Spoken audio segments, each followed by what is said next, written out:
के तहत अपना काम कर रहे हैं, रजिस्ट्रेशन हो रही है। एक मसला जो बैंक अकाउंट्स का है उसके ऊपर भी काम हो रहा है, कुछ जगह वो शुरू हो गया है, कुछ जगह जो बाकी है वो भी इंशाअल्लाह शुरू हो जाएगा।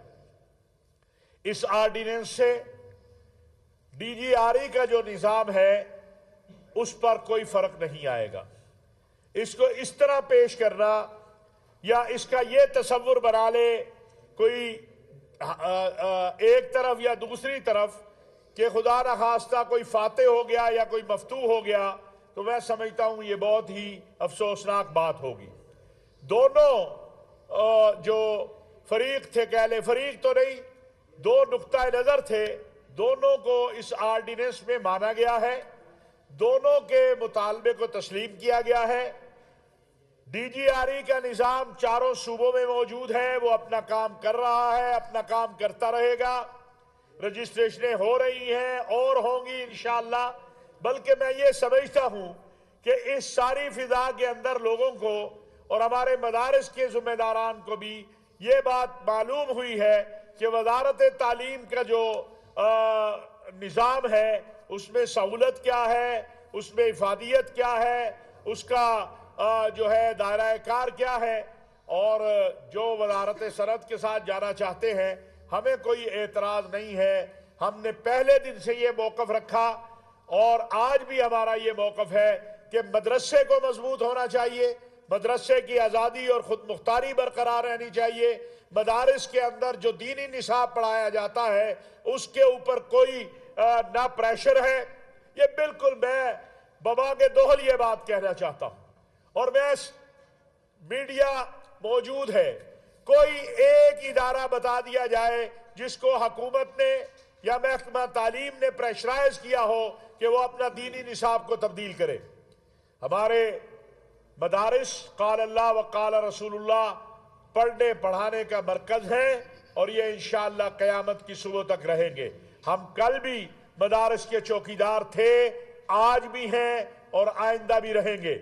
और मैं ये बात समझता हूँ कि इस सारे अमल में जो एक बहुत हमारे लिए खुशकुन है कि डीजीआरई के निज़ाम को अब सब ने तस्लीम कर लिया, इस ऑर्डिनेंस में भी, और जो नहीं मानते थे उन्होंने भी, जिन्होंने 2019 में मुआहिदा किया था और उससे उन्होंने फिर अब इन्हिराफ किया उन्होंने भी, तो ये एक बहुत अच्छी बात है। दूसरी गुजारिश ये है कि इस वक्त मुल्क में कुरम एजेंसी के हवाले से जो वहाँ सूरत हाल है परचनार में, बकरीन में, उस पर पूरा मुल्क परेशान है। जरगा और एपेक्स कमेटी, मसाइल का हल ताकत से नहीं होता, मुज़ाकरात से होता है। ये अगर दो फरीकों के दरमियान, दो कबाइल के दरमियान जमीन का मसला है तब भी इसको हल होना चाहिए। इसको फिरका वाराना रंग देना मैं समझता हूं बहुत बड़ी ज्यादती है। हमने बड़ी कुर्बानियां दी हैं इस मुल्क में, हमने यहां पर लाशें उठा के अमन लिया है फिरका वाराना तशद्दुद के खात्मे में। पैगाम पाकिस्तान उसकी वाज़ेह मिसाल है। मैं ये गुजारिश करना चाहता हूं कि खुदारा अपनी सियासत के लिए, अपने मसलहतों के लिए ऐसी फिजा मुल्क में ना बनाई जाए कि जिससे ये तासुर उभरे कि मुल्क के अंदर दोबारा कोई फिरका वाराना तशद्दुद की लहर जो है उसकी तरफ हम जा रहे हैं। तमाम अकाबरीन से, तमाम मकातिब फ़िक्र की क़यादत से भी ये गुजारिश करना चाहता हूँ और हुकूमत खैबर पख्तूनख्वा से भी ये गुजारिश करना चाहता हूँ कि संजीदगी का मुजाहरा किया जाए। अगर वहाँ पर दवाइयाँ न मिलने से बच्चे मर रहे हैं या लोग परेशान हैं या दूसरी तरफ आपस की लड़ाई में बेगुनाह लोग मारे जा रहे हैं, यह हम सब के लिए लम्हा फिक्रिया होना चाहिए। वो शिया हो या सुन्नी हो, वो एक पाकिस्तानी है और एक इंसान है, उसको बतौर इंसान हमें देखना चाहिए। हमारी मोहब्बत, हमारी नफरत वो हमारे वतन के हवाले से है, हमारे दीन के हवाले से। मैं पाकिस्तान के तमाम शिया सुन्नी अकाबरीन से भी यह अर्ज करना चाहता हूं कि वो इस हवाले से तलखियों की बजाय मुस्बत रवैये को अपनाए। पाकिस्तान उलमा कौंसिल अपनी कोशिश कर रही है, लेकिन मसाइल बड़े हैं। हम तैयार हैं, तमाम मकातिब फिक्र के उलमा और मशाइख अपना किरदार जो मुमकिन है अदा भी कर रहे हैं, लेकिन अगर जरूरत है हम यहां से जाने को तैयार हैं। हम अपनी पगड़ियां दोनों फरीकों के कदमों पे रखने को तैयार हैं। अल्लाह के लिए, अल्लाह के रसूल के लिए, इंसानियत के लिए ये सिलसिला बंद होना चाहिए। हम पाकिस्तानी हैं, हमें पाकिस्तानी बन के, मुसलमान बन के सोचना होगा। मेरी गुजारिश होगी, इस वक्त कराची में या दीगर जगहों के ऊपर जो इस वक्त रास्ते बंद हैं, मेरी ये भी गुजारिश होगी कि लोगों की मुश्किलात का एहसास किया जाए। आइए मिल बैठकर कोशिश करें, हाथ में हाथ डालकर कोशिश करें, पाकिस्तान जिंदाबाद कहते हुए कोशिश करें, पाकिस्तान के लोगों के लिए कोशिश करें कि ये जो इस वक्त सूरत हाल है इससे बाहर निकला जाए और इस सूरत हाल को हल किया जाए। तीसरी बात अल-अक्सा के हवाले से है। गुज़श्ता एक हफ्ते के दौरान 3 बार अल-अक्सा की बेहुरमती इस्राईली एक वजीर की क़यादत में की गई है। बार बार इस्राईली वज़रा ऐलान कर रहे हैं कि वो अल-अक्सा को गिराएंगे। हम ये समझते हैं कि हुकूमत पाकिस्तान ने, हमारी रियासत ने, हमारे वजीर आजम, हमारे आर्मी चीफ, हमारे वजीर दाखिला, सब ने अपनी बिसात के मुताबिक आवाज को बुलंद किया है, लेकिन इस जुल्म बर्बरियत के खिलाफ हमें तसलसल से आवाज को बुलंद करना है, अपना किरदार अदा करना है। अभी 3 दिन पहले पता चला कि खान यूनुस के इलाके में साफ पानी की बूंद बूंद को फलस्तीनी तरस रहे हैं। पाकिस्तान इमदादी सिलसिले को जारी रखे हुए है। हमारी अपील है कि इस हवाले से मजीद ऐसे इक़दामात आलमी बरादरी के साथ मिलकर किए जाए कि फ़लस्तीनियों तक इस सर्दी के मौसम में उन्हें खैमों की ज़रूरत है। पाकिस्तान खैमे बनाने वाला दुनिया में एक बेहतरीन मुल्क है, खैमे मुहैया किए जाएं। जो जो कर सकता है उसको करना चाहिए। वज़ीर आज़म साहब का फ़ंड है, गवर्नमेंट का फ़ंड है, हमारी बाकी जो ऑर्गेनाइजेशन है जो रियल वहाँ तक कोशिश कर रही हैं, हमें इसके लिए अपनी आवाज़ को बुलंद करना चाहिए। और आखिरी बात और पहली बात कि पाकिस्तान हमारी सरजमीन है, अफगानिस्तान हमारा भाई है। हमने 78 से लेकर अब तक, 1978 से अब तक अफगानिस्तान के लिए कुर्बानियां दी हैं। हमें धमकियां ना लगाएं। हम बड़े अदब से ये कहना चाहते हैं कि धमकियां ना दें।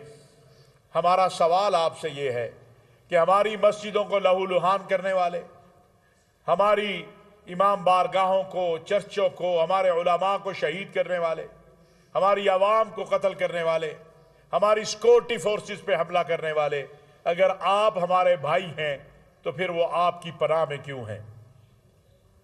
हमारा ये सिंपल सा सवाल है कि फिर वो आपकी पनाह में क्यों हैं?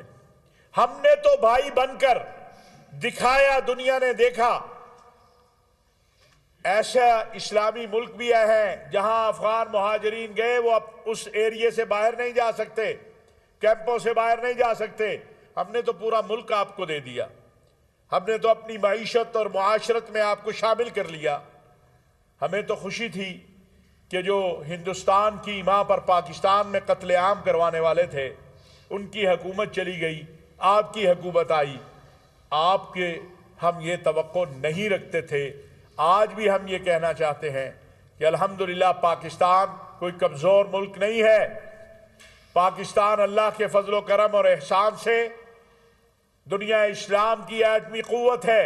हम एक मजबूत कौम और एक मजबूत फौज रखते हैं। हमारे सियासी इख्तिलाफात होंगे, हमारे आपस के मामलात होंगे, लेकिन इस वतन की सलामती और इस्तेहकाम के लिए, इस वतन की हम आपकी पनाहगाह थे। आज भी लाखों अफगान हमारे पास हैं। आप वो काम ना करें जिससे हमारे दिल दुखी हैं। हमारे दिल दुखी हैं। हम रोज देखते हैं कि हमारे जवानों की लाशें आती हैं, हम उनके जनाजों को कद्दा देते हैं। हमारी इस गुजारिश को आप समझें, हमें धमकियां भी ना दें, हमें कमज़ोर भी ना समझें। पाकिस्तान अल्हम्दुलिल्लाह ये जज्बा हर पाकिस्तानी का है कि वो अपने वतन पर कुर्बान हो जाएगा। अगर 90,000 पाकिस्तानियों की शहादतें पाकिस्तान को कमज़ोर नहीं कर सकी और हमने दहशतगर्दी को शिकस्त दी है, तो हमारा तो जवान, बूढ़ा, आलिम, प्रोफेसर, डॉक्टर, हर कोई अपने दीन और अपने वतन पे कुर्बान होने को तैयार है। हम अपनी सलामती के इदारों और अपनी फौज के शाना बशाना खड़े हैं, और ये खाली गुफ्तगू नहीं है। अगर आज पाकिस्तान के सिपह सलार मदारिस को, मसाजिद को, उलमा को आवाज दे, तो इंशाअल्लाह जिस तरह हमने अफगान जिहाद में खड़े होकर आपके मुल्क का दिफा किया, हम अपने मुल्क का दिफा तो बतरीके औला कर सकते हैं। ये मेरी गुजारिशात है। मैं तवक्को रखता हूँ, उम्मीद रखता हूँ कि इस हवाले से ज़रूर गौर व फिक्र होगा। कोई आप सवाल करना चाहें तो बिस्मिल्लाह।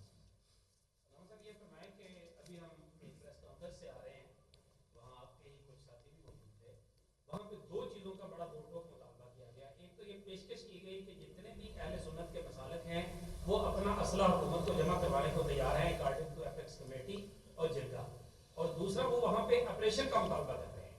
आपकी इन दोनों मामलात के ऊपर आप इन दोनों मुतालबात की हिमायत करते हैं या आप क्या समझते हैं? बिल्कुल, असला तो नाजायज किसी के पास होना ही नहीं चाहिए।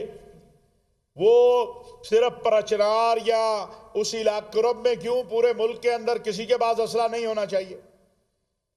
और दूसरी बात, अगर एपेक्स कमेटी ये समझती है और तमाम लोग इस पे मुत्तफिक हैं कि ऑपरेशन हो ताकि दहशतगर्दी करने वाले, बेगुनाहों को कत्ल करने वाले, और दोनों तरफ, ये नहीं हम कह रहे, जो भी लॉ एंड ऑर्डर से खेलता है, बेगुनाहों को कत्ल करता है, उसके खिलाफ ऑपरेशन होना चाहिए।